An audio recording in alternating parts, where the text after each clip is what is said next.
बड़ी खबर श्रीनगर से इस वक्त की आ रही है, जहां पे संक्षिप्त मुठभेड़ में 2 आतंकवादी मारे गए हैं। बड़ी और अहम जानकारी आप तक पहुंचा रहे हैं। मध्य कश्मीर के श्रीनगर जिले के अलोची बाग में आज एक संक्षिप्त गोलाबारी में 2 आतंकवादी मारे गए। कश्मीर के पुलिस महानिरीक्षक विजय कुमार ने बताया है कि श्रीनगर में संक्षिप्त गोलाबारी में 2 अज्ञात आतंकवादी मारे गए। सूत्रों के अनुसार मुठभेड़ में शीर्ष 2 कमांडर मारे गए हैं, जो हाल ही में पुलिस द्वारा जारी मोस्ट वांटेड की सूची में शामिल थे। बड़ी अहम खबर जो कि श्रीनगर से आ रही है, संक्षिप्त मुठभेड़ में 2 आतंकवादी मारे गए हैं। बड़ी खबर आपको बता रहे हैं, जहां पर एक गोलाबारी में 2 आतंकवादी मारे गए हैं। बड़ी खबर आप तक पहुंचा रहे हैं। जम्मू कश्मीर में सुरक्षा बलों को बड़ी कामयाबी मिली है। आतंकियों और सुरक्षा बलों के बीच मुठभेड़ में 2 दहशतगर्द यानी कि 2 आतंकवादी को मार गिराया गया है। फिलहाल इलाके में सुरक्षा बलों ने तलाशी अभियान चला रखा है। जानकारी के अनुसार खुफिया एजेंसियों को श्रीनगर शहर में आतंकियों के छिपे होने की सूचना मिली थी। सूचना मिलते ही सुरक्षा बलों ने पूरे इलाके को घेर लिया और आतंकियों ने खुद को घिरा हुआ देखकर सुरक्षा बलों पर फायरिंग शुरू कर दी और इसके बाद सुरक्षा बलों ने आतंकियों को समर्पण करने के लिए कहा, लेकिन आतंकी गोलाबारी करते रहे। सुरक्षा बलों ने जवाबी कार्रवाई करते हुए 2 आतंकवादियों को मार गिराया है। बड़ी अहम खबर आपको बता रहे हैं, जहां पे सुरक्षा बलों ने 2 आतंकवादियों को मार गिराया है और इलाके में तलाशी अभियान चलाया जा रहा है। बड़ी खबर जो कि श्रीनगर से सुरक्षा बलों को बड़ी कामयाबी हासिल हुई है। आतंकियों और सुरक्षा बलों के बीच मुठभेड़ में 2 दहशतगर्द मार गिराए गए हैं। फिलहाल इलाके में सुरक्षा बलों ने तलाशी अभियान चला रखा है। तो श्रीनगर में फिर से मिलिटेंसी को, टेररिज्म को रिवाइव कर दिया था और 5-6 टेररिस्ट इसमें ज्वाइन कर लेते। लास्ट मंथ 2 टेररिस्ट मारा गया था। आज अब्बास शेख और साकिब मंजूर मारा गया। अब्बास शेख अपने आप को TRF का चीफ मानता था, जबकि रियलिटी में साकिब मंजूर अब्बास दोनों एलिटी तंजीम की वास्ता रखता था। और जांच खबर पक्का हो गई तो श्रीनगर पुलिस के 10 जवान सिविल ड्रेस में गए, वहाँ पर घेरा और उनको चैलेंज किया और वार्निंग देने के बाद उधर से फायरिंग आया। फायरिंग का जवाब दिया गया। उस फायरिंग में 2 टेररिस्ट मारे गए हैं। कितनी बड़ी कामयाबी है ये जम्मू कश्मीर पुलिस के लिए बहुत बड़ी कामयाबी है। जैसा आप सब जानते हैं कि अब्बास से कितना आतंक फैला रखा था, नए लड़कों को मोटिवेट करता था टेररिज्म में ज्वाइन करने के लिए। परेशान थे पेरेंट्स लोग, फैमिली मेम्बर परेशान थे। मैं पेरेंट्स को, उनके यहाँ के लोगों से अपील करता हूँ, अपने बच्चों को टेररिज्म से जाने मत दे। जो चला गया उसको वापस लाए, हम लोग वेलकम करेंगे। सर, श्रीनगर में जो भी किलिंग हुई वो इन्हीं ने की थी? बिल्कुल, अब्बास से के इशारे पर साकिब मंजूर किलिंग किया था और 4 टेररिस्ट बच गया, ये भी इसमें इन्वॉल्व है। और इसी बड़ी खबर पर हमारे संवाददाता शाह जाकिर हमारे साथ जुड़ गए हैं। शाह जाकिर, क्या कुछ खबर मिल पा रही है? क्या कुछ चल रहा है वहाँ पे? क्या मुठभेड़ अभी भी जारी है? देखिए, मैं आपको बता दूं, श्रीनगर से अभी बड़ी खबर सामने आ रही है कि 2 मिलिटेंट्स को न्यूट्रलाइज किया गया है जम्मू कश्मीर पुलिस के द्वारा। जी। एग्जैक्ट मैं आपको बता दूं, ये एनकाउंटर 6:30 बजे शाम के टाइम पे हुआ था, तो जिसमें ये बताया जा रहा है कि 2 मिलिटेंट्स को मार गिराया गया है जम्मू कश्मीर पुलिस के द्वारा। मैं आपको बता दूं, यानी कि ये 2 मिलिटेंट्स लश्कर तैयबा आउटफिट से ताल्लुक रखते थे। और साथ साथ मैं आपको बता दूं, IGP कश्मीर की तरफ से बताया जा रहा है कि दोनों मिलिटेंट्स पिछले कुछ सालों से एक्टिव थे कश्मीर घाटी के अंदर, जो कि आज जम्मू कश्मीर पुलिस के लिए एक बहुत बड़ी कामयाबी है। पुलिस का ये भी कहना है कि साकिब मंजूर, जो कि श्रीनगर का रहने वाला था, और अब्बास शेख, जो साउथ कश्मीर रामपुर कुलगाम से ताल्लुक रखता था, दोनों को अभी अलोचीबाग एनकाउंटर में न्यूट्रलाइज किया गया है जम्मू कश्मीर पुलिस के द्वारा। पुलिस का ये भी कहना है कि अब्बास शेख कुछ सालों से केस ब्रेक करके भागने में कामयाब हो रहा था, लेकिन इस बार उनको भी बिल्कुल मौका नहीं दिया गया है और अलोचीबाग एनकाउंटर में ब्रीफ शूट आउट में उनको दोनों को न्यूट्रलाइज किया गया है। तो कहीं ना कहीं जम्मू कश्मीर पुलिस के लिए एक बहुत बड़ी कामयाबी है, ऐसा mister Vijay Kumar IGP police का ही कहना है। तो फिलहाल जाके एनकाउंटर खत्म हुआ है, लेकिन सोर्सेज के हवाले से ये बताया जा रहा था कि खाली ये 2 टॉप कमांडर वहाँ पे ट्रैपेड थे, जिनको जम्मू कश्मीर पुलिस के द्वारा न्यूट्रलाइज किया गया है। जी, चलिए, बहुत बहुत शुक्रिया आपका तमाम जानकारी साझा करने के लिए। तो जम्मू कश्मीर में सुरक्षा बलों को बड़ी कामयाबी हासिल हुई है।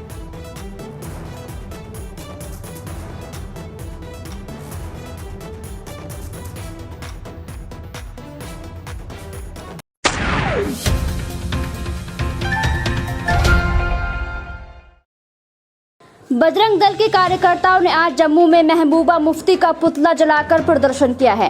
बजरंग दल के राज्याध्यक्ष राकेश बजरंगी का कहना था कि जिस तरह से तालिबान हवाला देकर महबूबा मुफ्ती भारत पर दबाव बना रही है कि पाकिस्तान के खिलाफ बातचीत की जाए, जो बर्दाश्त नहीं की जाएगी। महबूबा मुफ्ती हाय हाय, महबूबा मुफ्ती हाय हाय, महबूबा मुफ्ती हाय हाय, महबूबा मुफ्ती हाय हाय। गवर्नमेंट डिग्री कॉलेज नौशहरा में दाखिले को लेकर छात्रों ने प्रदर्शन किया। छात्रों ने कॉलेज में प्रवेश सीटों को 240 तक सीमित करने का विरोध किया है। छात्रों का कहना है कि सीटों की संख्या को सीमित करने के बजाय कॉलेज प्रशासन को सीटों को बढ़ाने के लिए काम करना चाहिए, क्योंकि हमारे पास जीडीसी नौशहरा एक बड़ा बुनियादी ढांचा है। यदि महाविद्यालय की सीट क्षमता में वृद्धि नहीं की गई तो इस वर्ष की उच्च माध्यमिक परीक्षाओं को बड़ी संख्या में सफल अभ्यर्थी आगे की पढ़ाई नहीं कर पाएंगे। मेरा नाम हरदेव सिंह है और मैं गवर्नमेंट डिग्री कॉलेज नौशहरा का प्रेसिडेंट हूँ। आज ये हम प्रोटेस्ट इसीलिए कर रहे हैं क्योंकि एक बहुत ही इम्पॉर्टेंट चीज़ मैं आपको बताना चाहता हूँ कि फर्स्ट सेम की एडमिशन होने वाली थी कॉलेज में, तो फर्स्ट सेम की फर्स्ट मेरिट लिस्ट निकली है जिसमें से 491 स्टूडेंट्स को सिलेक्ट किया गया है, जिसमें से सिर्फ 240 स्टूडेंट्स का एडमिशन हुई है। 240 स्टूडेंट की एडमिशन हुई है और जब हमने पूछा कॉलेज में तो उन्होंने कहा कि हायर एजुकेशन वालों ने एक नोटिस निकाला है कि एक कॉलेज में सिर्फ 240 सीट्स ही अलो होंगी। हमारे नोटिस में तो ये नहीं था कि बच्चे प्रोटेस्ट कर रहे हैं। जब गेट पे हम गए तो ट्रैफिक जाम देखा, जब बच्चों का हमने हियर किया, उनको सुना कि उनकी डिमांड क्या है, तो जेन्युइन है उनकी डिमांड, लेकिन हमारी प्रॉब्लम ये है कि हायर एजुकेशन की तरफ से जो ऑर्डर है उसमें 240 सीट्स हमें फ़िक्स की हैं इनटेक कैपेसिटी। तो हमने फर्स्ट डे भी मैटर जो हायर एजुकेशन को पुटअप किया था कि ये सीट्स बढ़ाई जाएँ, क्योंकि हमारा जो बॉर्डर एरिया है इसमें स्टूडेंट काफ़ी दूर दूर से आते हैं और बहुत ज़्यादा स्ट्रेंथ स्टूडेंट की होती है, तो बच्चे जम्मू नहीं जा सकते, तो जो बच्चे यहाँ के उनको इधर ही एडमिशन मिलनी चाहिए। तो स्टूडेंट की डिमांड देख के तो हमने कल भी इसमें एक लेटर डायरेक्टर कॉलेजेस को लिखा है जिसमें हमने मोर देन 600 सीट्स मांगी हैं।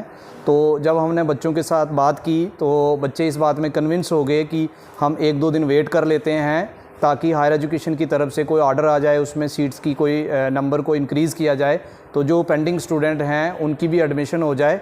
तो इस बात पे बच्चे एग्री हो गए और उन्होंने अपनी प्रोटेस्ट को जो है वो ख़त्म किया और 2 दिन का वेट करने के लिए कहा, और उसके बाद कॉलेज के साथ पूरा सपोर्ट करने के लिए उन्होंने कहा कि हम जब तक बढ़ती, जब तक कोई ऑर्डर आता है वो पीसफुली इस चीज़ का वेट करेंगे 1-2 दिन।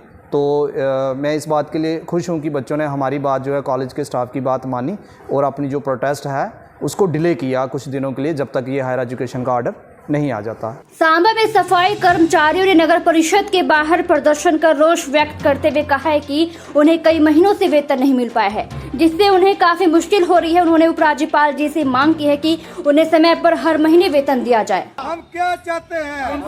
इंसाफ के आगे आवाज दो, आवाज दो। सानू 2 महीने तनख्वाह नहीं मिली है, उस बाद सानू कहना 2.5 दिन की जी तनख्वाह वो नहीं सानू लागू है करती है। उसके बाद जेडे नांदे डेली विजन वाले ना ये आखते पक्के करके पक्के ना पक्के तो ना दी तनख्वाह बधे दी, उस वजह वास्ते भी असीं हड़ताल रखी है। 6000 तनख्वाह है सारी, बाकी सारे महकमे च 10,000। सफाई कर्मचारी जो हैं, आज सुबह मुझे प्रेसिडेंट साहब का जब फ़ोन आया कि सफाई कर्मचारी हड़ताल पर है। सफाई कर्मचारी जो इलीगल हड़ताल पर बैठे हैं, इन्होंने कोई हमें नोटिस आज तक नहीं दिया कि हम हड़ताल करने जा रहे हैं। तो कम से कम 15 दिन का हमें पहले टाइम देते कि हम हड़ताल पर जा रहे हैं।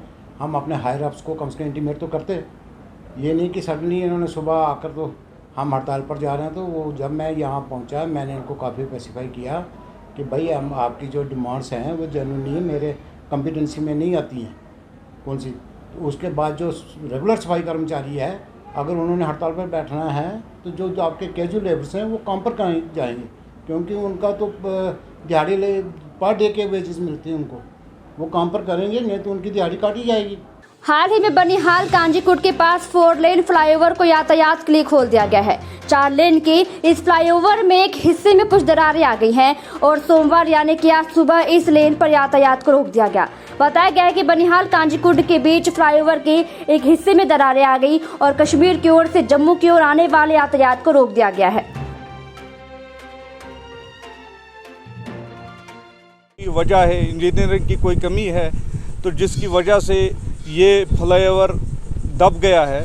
इसकी वजह से अब लोग और परेशान हो गए हैं। ये सवालिया निशान है कंपनी के ऊपर कि इसमें कौन सा मटेरियल डाला है कि अभी पूरी कार्रवाई इस पे शुरू नहीं हुई है और 2 ही दिनों में ये फ्लाईओवर क्रैक हो गया है। इसके लिए हम हाई अथॉरिटी को बोलना चाहते हैं कि वो कम से कम इसको देख ले कि इसमें क्या मसला हो गया है, ताकि लोग फिर परेशानियों का सफ़र न करें। दक्षिण कश्मीर खेल महोत्सव 2021 के हिस्से के रूप में 55 आरआर और शाहिद लाला समिति पुलवामा क्रिकेट स्टेडियम में एक अंतर जिला cricket tournament Kashmir premier league का आयोजन कर रही है। इस नॉकआउट फॉर्मेट 2020 टूर्नामेंट में कुल 64 टीमें हिस्सा ले रही हैं। युवाओं ने खेल भावना को बढ़ावा देने और स्वस्थ सेना जनसंपर्क बनाने के लिए टूर्नामेंट में दक्षिण कश्मीर के सभी 4 जिलों से कुल 64 क्रिकेट टीमें भाग ले रही हैं। कनीपोरा से हूँ। आज मेरा मैच पुलवामा स्टेडियम में था शुपेन के साथ, जहाँ पे हमने अच्छी परफॉर्मेंस होकर शुपेन को हरा दिया और मैं इस time man of the match करार दिया गया क्योंकि मैंने 5-4 विकेटें और 20 रन किए हैं। और पुलवामा जो यहाँ के ऑर्गेनाइजर बॉडी है उनका शुक्रगुजार करते हैं क्योंकि उन्हें अच्छी तरह से हमें मैच खिलाया। बहुत ही अच्छा सा ग्राउंड मिला हमें, यहाँ पर अच्छी फैसिलिटी मिली है और हम सुपर 16 में क्वालिफाई हो गए। बढ़ती महंगाई और बेरोजगारी के खिलाफ प्रदर्शन कर रहे हैं जम्मू कश्मीर अपनी पार्टी के कार्यकर्ताओं की पुलिस के साथ धक्का मुक्की हो गई। प्रदर्शनी मैदान से निकल शहर के डोगरा चौक में प्रदर्शन कर रहे इन कार्यकर्ताओं को पुलिस ने हिरासत में ले लिया और उन्हें पकड़कर नवाबाद पुलिस स्टेशन ले जाया गया, जहां से उन्हें कुछ देर बाद रिहा कर दिया गया। अपनी पार्टी के कार्यकर्ता बढ़ती महंगाई और बेरोजगारी को लेकर प्रदर्शन करने पहुंचे थे। शहर के डोगरा चौक पर इन कार्यकर्ताओं ने प्रदर्शन शुरू किया और केंद्र सरकार पर देश की अर्थव्यवस्था को खराब करने का आरोप लगाया है।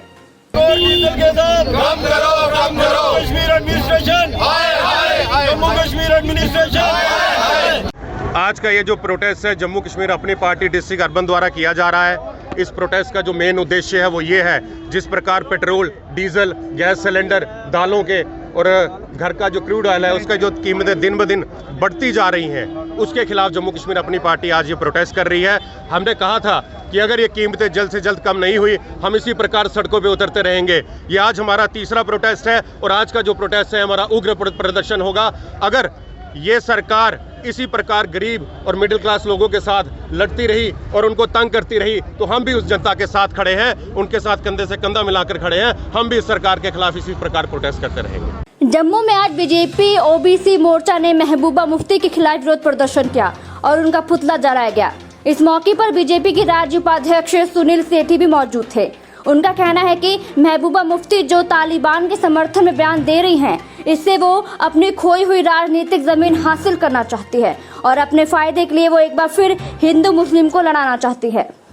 देश के गद्दारों को जूते मारो सालों को, देश के गद्दारों को जूते मारो सालों को। वंदे मातरम, वंदे मातरम। आज हमारे ओबीसी मोर्चा के अध्यक्ष ब्रह्मजोत जी द्वारा और उनकी पूरी टीम द्वारा यहाँ पे जिस गुस्से का इजहार किया गया सड़कों के ऊपर, महबूबा मुफ्ती जिसने कल तालिबान के साथ अपने संबंध बताए और पूरे देश को उसने झंझोड़ के रख दिया कि जब पूर्व चीफ मिनिस्टर जिसने बोला कि तालिबान भी यहाँ पर अफगानिस्तान वाला कार्य करेगा। शर्म आनी चाहिए ऐसी नेता को। इसने तो अपनी खोई हुई ज़मीन प्राप्त करने के लिए इतना घिनौना बयान दिया है कि ये चाहती है कि धर्म के नाम पे दोबारा मैं हिंदू और मुस्लिम को लड़ा दूं। ये चाहती है कि मैं दोबारा उस बेगुनाह बच्चों के हाथ में पत्थर पकड़वा दूं। ये चाहती है कि मैं दोबारा वहाँ बेगुनाह मुस्लिम और हिंदू भाइयों का खून सड़कों पे बहा दूं। ये चाहती है कि मैं सैनिकों को मरवा दूं। शर्म आनी चाहिए ऐसी महिला को। इसको ये नहीं मालूम आज की तारीख में कि आज नरेंद्र भाई मोदी और अमित शाह जी जैसा नेतृत्व हमारे सिर के ऊपर बैठा हुआ है। आज नेहरू या कांग्रेस के टट्टू जो पाकिस्तान या शेख अब्दुल्ला की आवाज़ पे इस जो जम्मू कश्मीर का बंटवारा चाहते थे, हिंदुस्तान का बंटवारा चाहते थे, आज उनके हाथ कुछ नहीं है। कांग्रेस मुक्त देश है। आज देश की कमांड राष्ट्रवाद लोगों के हाथ में है। आज तिरंगा उठाने वाले लोगों के हाथ में है। हम जो सपना नरेंद्र भाई मोदी जी जो सपना लेके चल रहे हैं कि जम्मू कश्मीर को विकास की राह पे लेके जाएंगे, उसके बीच में कोई रुकावट नहीं आ सकती। और यहाँ के लोग अब समझते हैं की महबूबा या परिवारवाद की राजनीति ने जो हमें पीछे नरक दिया है, इस नरक से हम निकल चुके हैं। दोबारा ऐसा नरक हम सहन नहीं करेंगे। इसके खिलाफ इंक्वायरी होनी चाहिए और अगर ये कहीं स्लिप पाई जाती है तो राष्ट्रद्रोह का मुकदमा होना चाहिए।